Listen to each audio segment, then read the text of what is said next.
Elections 2013, I believe that it is a great revolutionary time for electoral process. Proseso dahil kailangan paigtingin ang talas ng talino ng ating mga botante at ng karunungan ng ating mga kandidato. At proseso dahil hindi magiging madali ang lahat, pero mapagtatagumpayan kung iisa ang boses nating lahat. Ang eleksyon 2013 para sa akin ay isang oportunidad ng mga Pilipino para baguhin ang mga pangit na senaryo dito sa Pilipinas.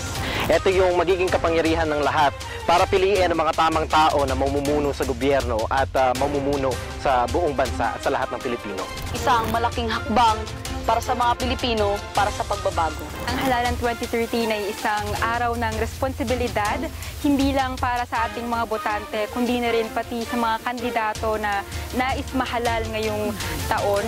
Hindi lang nagtatapos sa pagboto, kundi binubuo o bubuo rin ang paninigurado at pagbabantay sa iyong boto.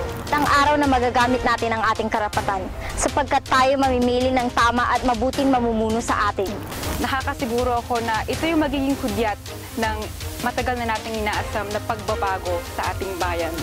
Ito ang Halalan 2013. Makinig at makialam, makibahagi sa eleksyon 2013.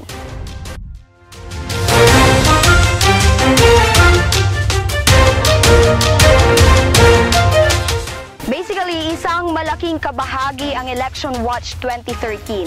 Matapang na pagbabalita, pagkuha ng tamang impormasyon, and of course, yung pakikibahagi ng mga aktibong mamamayan. Makikita natin dito kung ano-ano nga ba yung mga mangyayari at magaganap pa sa eleksyon. At sisiguraduhin natin dito na walang bias at pandaraya na mangyayari. Ito ang magiging mata natin dito sa Pangasinan sa mga mangyayaring kaganapan sa Halalan 2013. Ang Election Watch 2013 ay ang magiging suplemento sa kapangyarihan ng bawat Pangasinense na bumoto. At ito rin yung tutulong sa kanila na malaman at mabantayan ang kanilang mga boto sa darating na Lunes. Election Watch 2013, hindi lamang handa o may alam. Isang ekstensyon ng paningin ng mga Pilipino. Extension kasi layunin nitong ipaabot sa mga mamamayan at manonood na kung ano talaga ang mga nangyayari tuwing eleksyon. Ito yung magbibigay sa kanila ng updates at ng lahat ng impormasyon na kanilang kinakailangan sa eleksyon. Para sa inaasam-asam na pagbabago. Samahan niyo kami at ng buong Talk TV Global Sa pagbabantay sa darating Ting na halalan. Makiisa sa Election Watch 2013. 2013.